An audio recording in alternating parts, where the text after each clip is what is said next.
జై శ్రీకృష్ణ అండి అందరికీ. మనం ఇవాళ గీతా ఒలింపియాడ్ 2025 లో భాగంగా మొదటి అధ్యాయము అర్జున విషాద యోగం పాడుకోబోతున్నామండి. ముందుగా అందులో ఏముంటాయనేది ఒక్కసారి చూద్దామండి. అర్జున విషాద యోగంలో ముఖ్యాంశాలు ఉభయ సేనందలి ప్రధాన వీరుల గురించి చెప్తారు. వారి సామర్థ్యాలను గురించి వర్ణన ఉంటుందండి. ఉభయపక్ష వీరుల శంఖధ్వన ధ్వనుల వర్ణన కూడా ఉంటుంది. అలాగే రెండు సేనలని అర్జునుడు పరిశీలించడం, అలాగే మోహవ్యాకులుడైన అర్జునుని విషాద వర్ణనం అండి.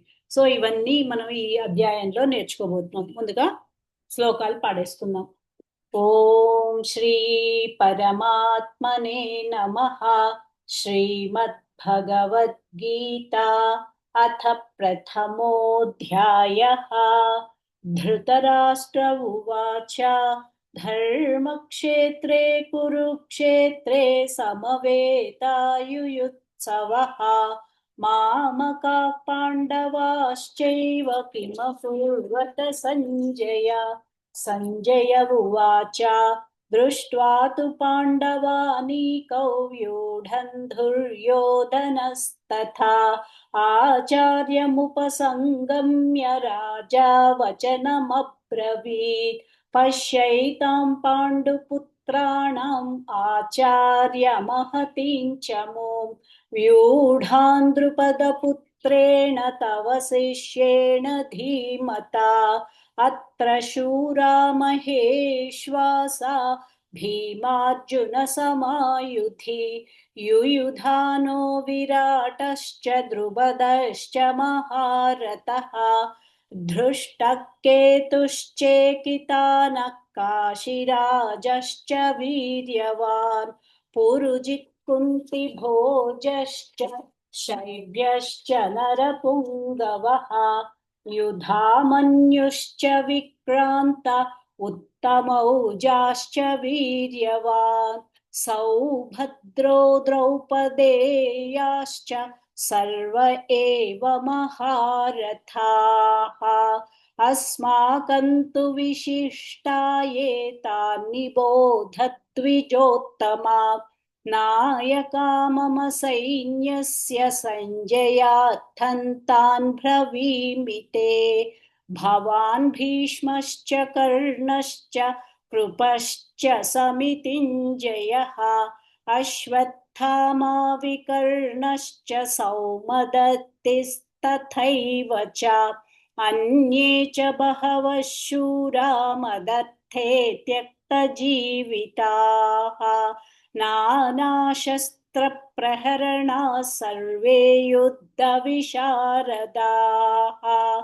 अपर्याप्तं तदस्माकं बलं भीष्माभिरक्षितुम्. पर्याप्तं त्विदमेतेषां बलं भीमाभिरक्षितुम्. अयनेषु च सर्वेषु यथा भागमवस्थिताः. भीष्ममेवाभिरक्षन्तु भवन्तः सर्व एव हि. तस्य सैन्यं हर्षन् कुरुवृद्धः पितामहः. सिंहनादौ विनद्योश्चैः शङ्खं दद्मौ प्रतापवान्.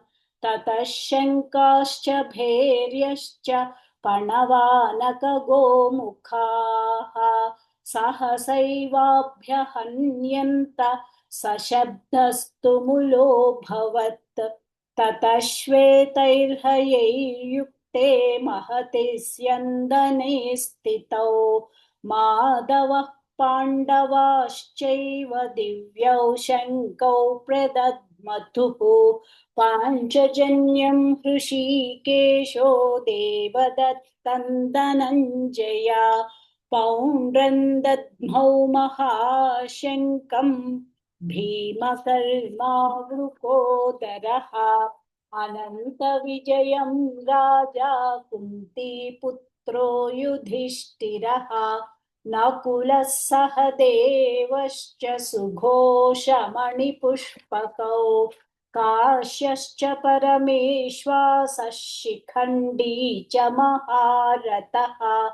दृष्टद्युम्नो विराटश्च सात्यकिश्चापराजितः द्रुपदो द्रौपदेयाश्च सर्वशः पृथिवीपते सौभद्रश्च महाबाहुः शङ्कन्दद्मुः पृथक् पृथक् सघोषोधार्तराष्ट्राणां हृदयानि व्यदारयत् नभश्च पृथिवीं चैव तुमुलो व्यनुनादयन् अथौ व्यवस्थितान् दृष्ट्वा धार्तराष्ट्रान् कपिध्वजः प्रवृत्ते शस्त्रसम्पाते धनुरुद्यम्य पाण्डवः हृषीकेशो तदा वाक्यम् इदमाह महीपते अर्जुन उवाच सेनयोरुभयोर्मध्ये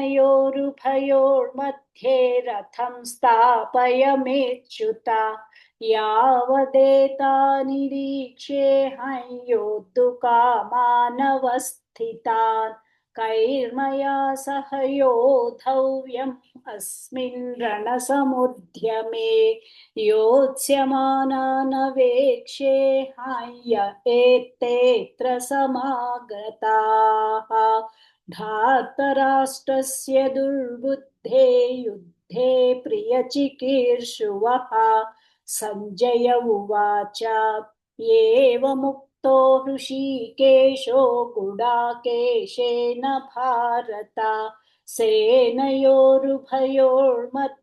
स्थापयित्वा रथोत्तमम् भीष्मद्रोणप्रमुखतः सर्वेषां च महीक्षिताम् उवाच पार्थ पश्यैतान् समवेतान् कुरूनिति तत्रापश्य स्थितान् पार्थः पितॄनथ पितामहान् आचार्यान् मातुलान् भ्रातॄन् पुत्रान् पौत्रान् सखींस्तथा श्वशुरान् सुहृदश्चैव सेनयोरुभयोरपि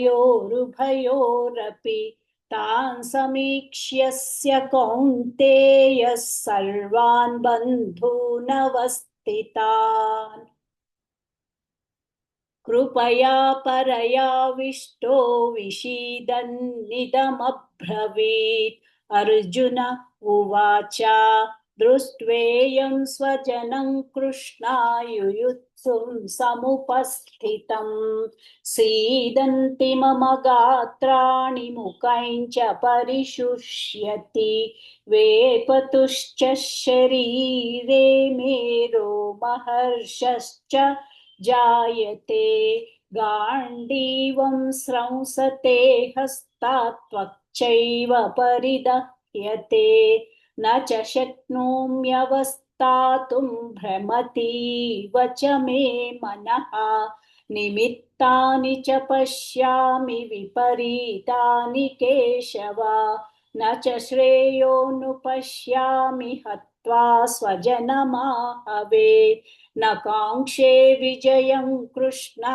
न च राज्यं सुखानि च किन्नो राज्येन गोविन्द किं भोगैर्जीवितेन वा येषामर्थे काङ्क्षितन्नो राज्यं भोगाः सुखानि च त इमेव स्थिता युद्धे प्राणां त्यक्त्वा धनानि च आचार्याः पितरः पुत्रास्तथैव च पितामहः मातुलाः श्वशुरः पौत्राः शाल्याः सम्बन्धिनस्तथा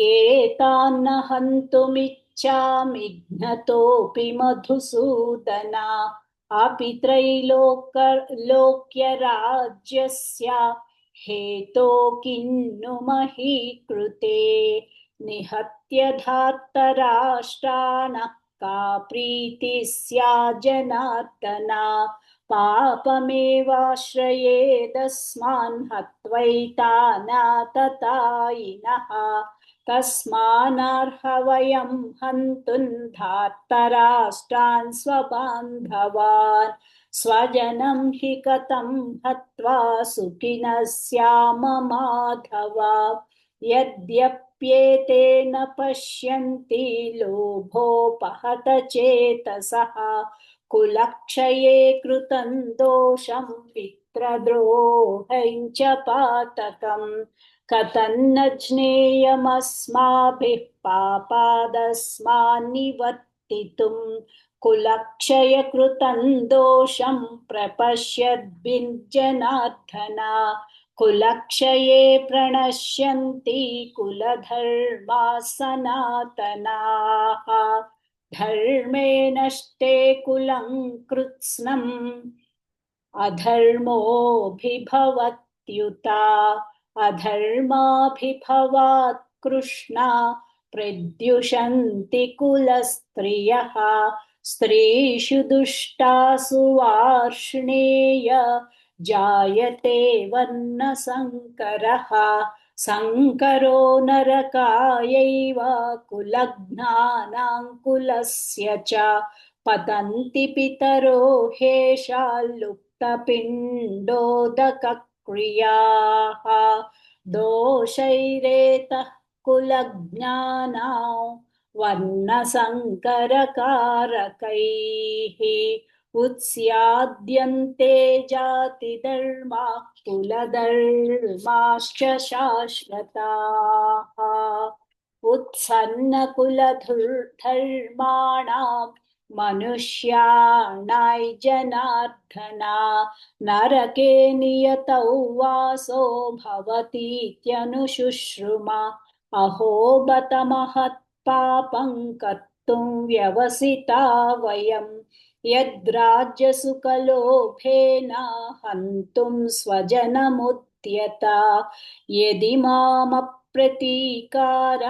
अशस्त्रं शस्त्रपाणयः धातराष्ट्रारणे हन्युस्तन्मे क्षेमतरं भवेत् सञ्जय उवाच एवमुक्त्वार्जुनः सङ्ख्ये रथोपस्थमुपाविशत् विसृज्य सशरैः चापं शोकसंविघ्नमानसः ॐ तत्सदिति श्रीमद्भगवद्गीतासु उपनिषत्सु ब्रह्मविद्यायां योगशास्त्रे श्रीकृष्णार्जुनसंवादे अर्जुनविषादयोगो नाम प्रथमोऽध्यायः हरये नमः हरये नमः हरये नमः